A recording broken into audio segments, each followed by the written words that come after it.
नमस्कार साथियों, आइए आज हम जानेंगे सबसे पहले राखी कब बांधी गई और किसने किसको बांधी थी। इस साल ये त्यौहार 19 अगस्त को मनाया जाएगा। आइए हम इस वीडियो में जानेंगे कि भद्राकल कब समाप्त हो रहा है और राखी बांधने का शुभ मुहूर्त क्या है। रक्षाबंधन भाई बहन के अटूट संबंध का त्यौहार है। ये त्यौहार हर साल श्रावण मास की पूर्णिमा को मनाया जाता है। इस दिन बहनें अपने भाई के कलाई पर राखी बांधते समय भाई के हाथ में एक श्रीफल दक्षिणा में कुछ रुपए रखकर ही राखी बांधें और श्रीफल भाई के घर छोड़ दें और बोले कि भाई के घर धन धान्य सुख समृद्धि बनी रहे और श्रीफल के ऊपर जो दक्षिणा रखें वो आप रख लें। राखी बांधकर उनकी रक्षा का वचन लेती हैं। साथ ही भाई अपनी बहनों की रक्षा और जीवन भर साथ देने का वचन देते हैं।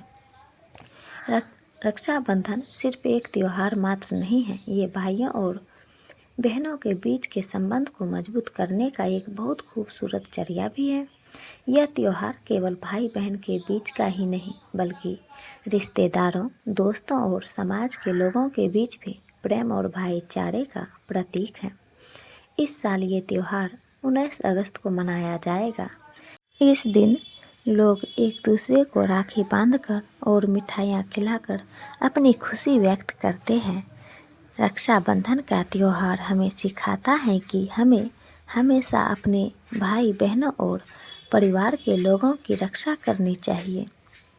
हिंदू पंचांग के अनुसार श्रावण माह के शुक्ल पक्ष की पूर्णिमा तिथि को मनाया जाएगा। राखी बांधने से जुड़ी एक खास बात बहुत कम लोगों को मालूम होता है कि भद्राकाल में राखी नहीं बांधनी चाहिए। शास्त्र और मुहूर्त शास्त्र में भद्राकाल को अशुभ माना गया है।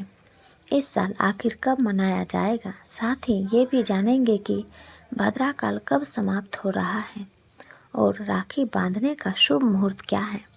हिंदू पंचांग के अनुसार इस साल राखी बांधने का शुभ मुहूर्त दोपहर 1:30 से रात्रि 9:07 तक रहेगा। कुल मिलाकर शुभ मुहूर्त 7 घंटे 37 मिनट का होगा। राखी बांधने का शुभ मुहूर्त आरंभ दोपहर 1:30 के बाद राखी बांधने का शुभ मुहूर्त समापन रात्रि 9:07 तक भद्राकाल के समय को अशुभ माना जाता है।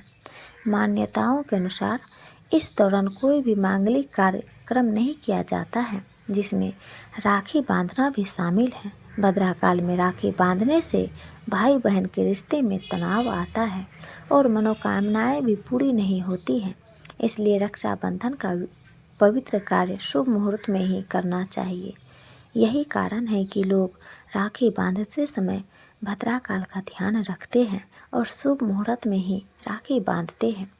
लक्ष्मी जी ने सर्वप्रथम बांधी थी राजा बलि को राखी। तब से शुरू हुई यह परंपरा स्कंद पुराण, पद्म पुराण और श्रीमद् भागवत पुराण में मिलती है।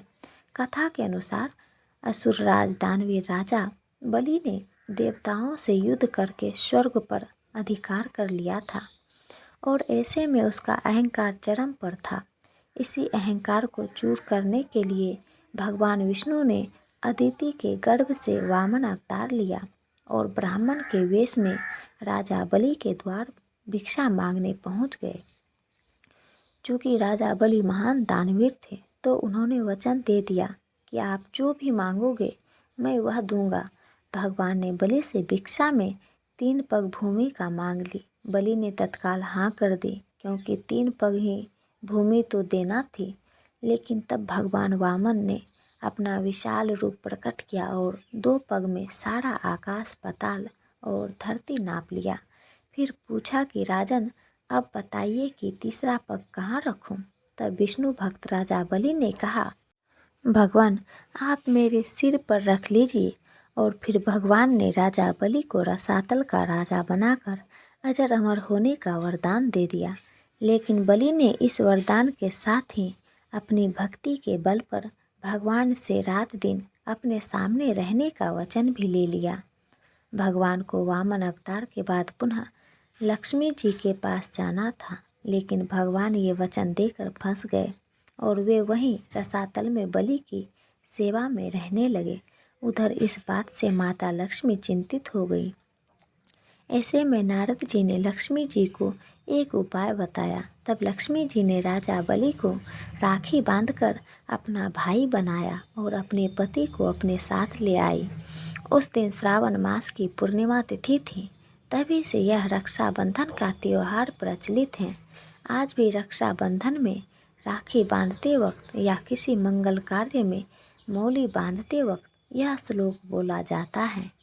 येन बधो बलि राजा दानवेंद्रो महाबलः तेन त्वामनु बध्नामि रक्षे माचल माचल। अर्थात जिस रक्षा सूत्र से महान शक्तिशाली दानवेंद्र राजा बलि को बांधा गया था, उसी रक्षा सूत्र से मैं तुम्हें बांधता या बांधती हूँ, जो तुम्हारी रक्षा करेगा। हे रक्षा सूत्र, तुम चलायमान ना हो या आप अपने वचन से कभी विचलित ना होना। रक्षा सूत्र कोई भी किसी को भी बांध सकता है, उसकी रक्षा के लिए और जो बांध रहा है उसकी रक्षा के लिए भी। लेकिन वर्तमान में प्रचलित से यह परंपरा अब भाई और बहन के बीच ही सिमट कर रह गई है। तो यह अच्छा भी है, भाई को अपनी बहन की रक्षा का वचन देना चाहिए और बहन भी भाई की लंबी आयु की कामना करें। साथियों, हमारी ये छोटी सी जानकारी यदि आपको अच्छा लगा हो तो चैनल को सब्सक्राइब कर लीजिए, वीडियो को लाइक कीजिए, ज़्यादा से ज़्यादा शेयर कीजिए और कमेंट में बताइए कि आपको कैसा लगा।